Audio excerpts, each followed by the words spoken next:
James Bond probably would have envied me. For James was never able to establish a steady and meaningful relationship with any of the Bond women. However, I was always accompanied by my lovely wife and children. Bond always consumed these boring martinis shaken, not stirred. I enjoyed the refreshing and trendy Bud Light. Bond always drove these constrictive and fuel-guzzling sports cars. I drove the fuel-efficient and roomy minivan. James Bond never really had any privacy. Anywhere he went, he was always recognized as Bond, Agent 007. I, in turn, had complete freedom of movement. Low profile, a common man, working undercover for the CIA. Probably what most set James Bond and myself apart, however, though, he had a license to kill. I had a license to hack into the minds of humans, to manipulate them, to steal information, to steal intelligence for my country. I was a professional human hacker, also social engineer, and I was quite good at it. However, none of you have to be worried about me out there today.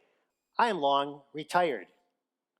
However, there are thousands of active human hackers out there who work for criminal groups, industrial competitors, activist groups, and intelligence services. They are looking for people like you to manipulate in order to breach the security of the organizations that you work for, whether they be hospitals, financial service centers, restaurants, retail, manufacturers, government offices, practically any and every type of organization. However, before they can manipulate you, they need to know you. They need to know your motivations and vulnerabilities. They need to collect personal information on you. Now, in the early 80s, prior to the internet, some of you of my vintage may remember those days. It was kind of difficult to collect personal information on people. I had to get what we refer to in the intelligence world as time on target. Invite somebody out for lunch, for coffee, for dinner, some social engagement. Spend hour upon hour with them to gain their trust and to learn about them.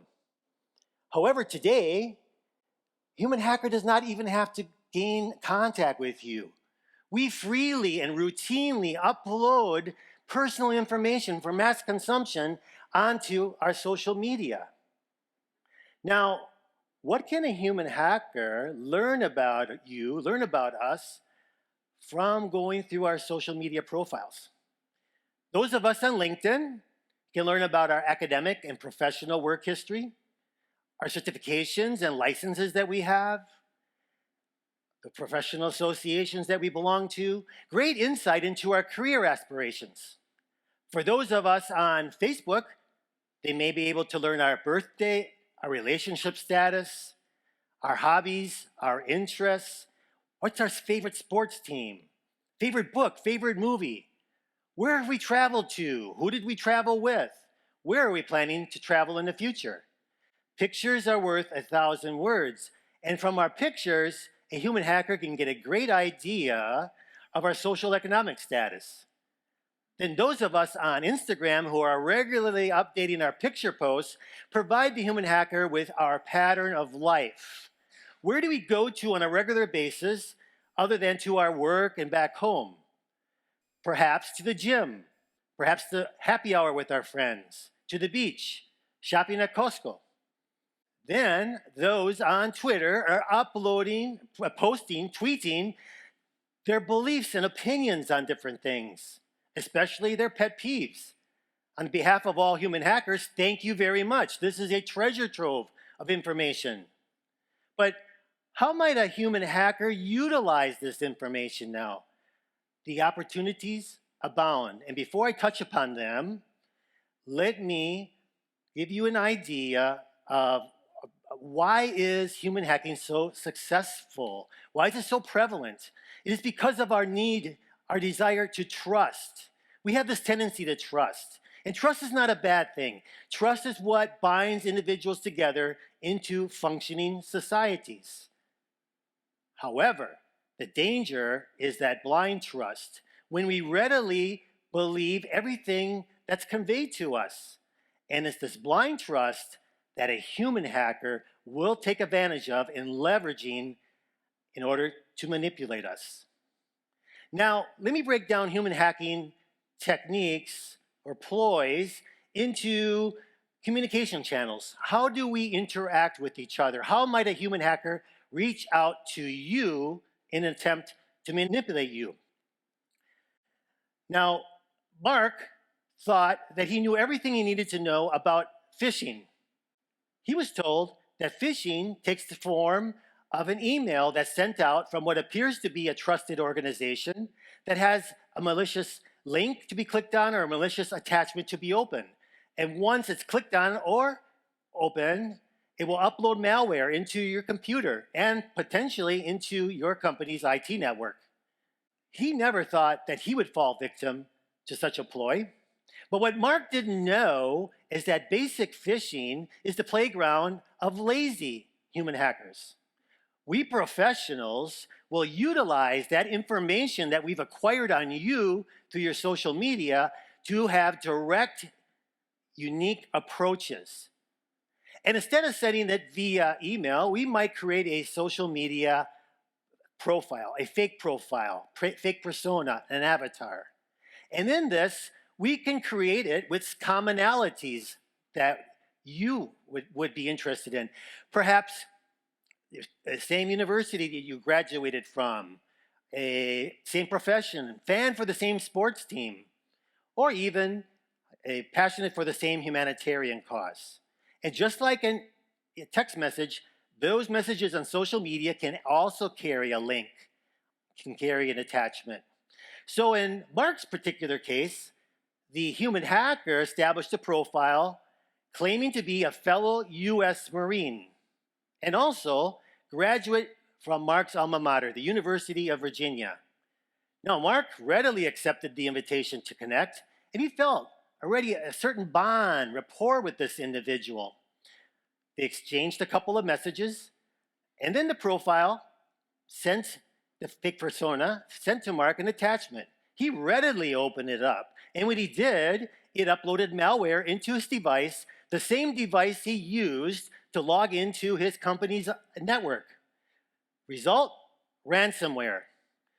His company was paralyzed, and they could not afford to pay the ransom. Ultimately, they went out of business, and Mark and 120 of his co-workers lost their jobs. Then there's the case of Rebecca, who never thought that a human hacker could have access to her 24 hours a day, 7 days a week. Whether she was at the gym, at the university, another social engagement, or even in the privacy of her own bathroom. Anywhere she carried her cell phone.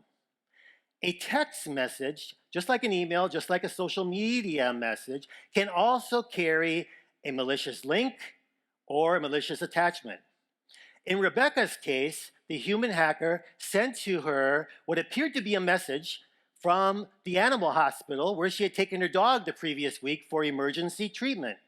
Now, the human hacker knew this because she posted it on Facebook. This message incorporated an attachment said to contain an invoice for outstanding services. Even though she had paid at the time of services, she immediately opened it. When she did, it uploaded malware into her telephone. The hacker immediately gained control of her photographs, several of which contain sexually explicit pics. He then blackmailed her for $5,000. Now, Rebecca feared that she would lose her job as a school teacher if these photographs were exposed to the public. So she paid. However, to this day, she lives in constant fear that these photographs may someday surface to haunt her. Another communication channel utilized by human hackers is that of voice telephone. A human hacker can easily pretend to be, impersonate whoever they want to be, And they can utilize what we call spoofing the caller ID number to change that number to anything they want to, and to include a number that you would recognize and trust. Once I claim to be whoever I say I am, you're going to believe this, and I can do a lot of different things. I can elicit sensitive information from you regarding you, or I can acquire and obtain information regarding your employer. Or perhaps I can get you to undertake an action that would directly compromise your firm's IT network. Now, Claire fell victim to this type of attack. She recently joined a company that was a financial service provider as a receptionist. This company was of interest to a criminal group. She updated her LinkedIn profile and she came to the interest of this group. The human hacker decided to impersonate someone from the outsourced IT department. So when that call came in, Claire recognized that number. And when she answered, it was Doug on the other end. Claire, welcome to the company. So happy that you're here, hoping that you're enjoying it. I just wanted to introduce myself. If there's ever any issue, IT issue, that you have a question about, this is my number, you can call me. Incidentally, before I called you, I did take a scan of your hard drive, and I found that there were a number of outdated files, several of which were corrupted. And if left unaddressed, it could lead actually to a crash of your hard drive. Claire heard crash, and she immediately began to panic. Doug said, don't worry. We can easily take care of this. It will take not more than 10, 15 minutes, whenever you have the time. Claire said, how about now? Now that was music to Doug's ears. Of course, he sent her an email with a link to click on that allowed him access onto the system. While he was creating the back door for his colleagues to return at a later time, he distracted Claire with very pleasant conversations about topics that he knew resonated with her, such as her cats.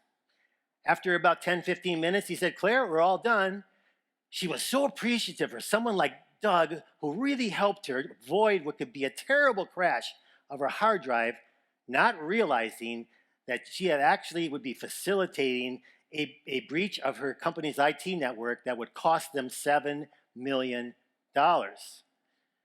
Now, I say the best for last. I refer to these as direct face-to-face approaches. There's nothing more powerful than when a human hacker can look into the eyes of his victim in an attempt to manipulate them. And you might say, well, how is that possible? How can a human hacker get in front of an employee when they're so protected by the walls of the fortress of the company, protected by the security folks? It is very easy. Now, I referred to earlier that social media, we can reveal our pattern of life. Where do we go to on a routine basis? With that in hand, the human hacker can be there waiting for you. They have your picture. They know what topics resonate with you. They can start up a casual conversation and become a great friend. They can also wait for you at upcoming conferences, trade shows, other social events, because you probably have notified on social media that you're going to be there. Once again, they have your picture. They can start up a conversation. You will trust whatever they say. You are programmed to trust. Actually, a very classic face-to-face approach took place when human hackers can impersonate being executive recruiters. In Billy's case, the executive recruiter telephoned him stating, Billy, I'm very impressed with your background as seen on LinkedIn. And I believe you'd be a strong fit for a position I'm looking to fill for one of my clients. Of course, the title was higher than what Billy currently had, greater responsibility, and much greater compensation. Of course, Billy was interested and intrigued. What could he have to lose? He agreed to get together for an interview, a luncheon interview, outside of the offices. During that hour-plus interview, the human hacker, executive recruiter, pumped Billy for a lot of personal information, not only about him, but more importantly, sensitive information regarding his employer. Billy was never recontacted again. However, the human hacker who utilized that information was working for an industrial competitor. And this industrial competitor then use that information to better position itself in the marketplace to the detriment of Billy's firm. Enough about the doom and gloom here. Enough about the problem. There's got to be a solution, and there is. All right? First step, we need to minimize our digital footprint on the World Wide Web, our digital footprint on social media. Now, prior to social media, there were probably only 20 to 30 people that really knew intimate personal information about ourselves. However, today, on social media, there are 3.9 billion users on this planet. So we've gone from 30 people to 3.9 billion people who could potentially have access to our personal information if we allow that to happen. We need to have the strictest privacy settings. For some of you, it might already be too late. You cannot take back what you've so freely given away. So we need to take a look at other safeguards. We need to think about, remember, that the danger is not when we reach out to other people. The risk, the danger is when people we don't know reach out to us via email, social media message, text message, phone call, or face-to-face. How do we know that it's actually who they say they are? Former President Ronald Reagan once coined the phrase, trust, then verify. However, in today's world, if we trust and then verify, it's too late. We must verify, then trust. So, the next time you receive an email with instructions to click on a link or open up an attachment, stop. Go back to the website of the organization that sent that to you and see if that information is there. And if it is, it's legitimate. The next time you receive a text message from someone with a link to be clicked on or an attachment to be opened, stop.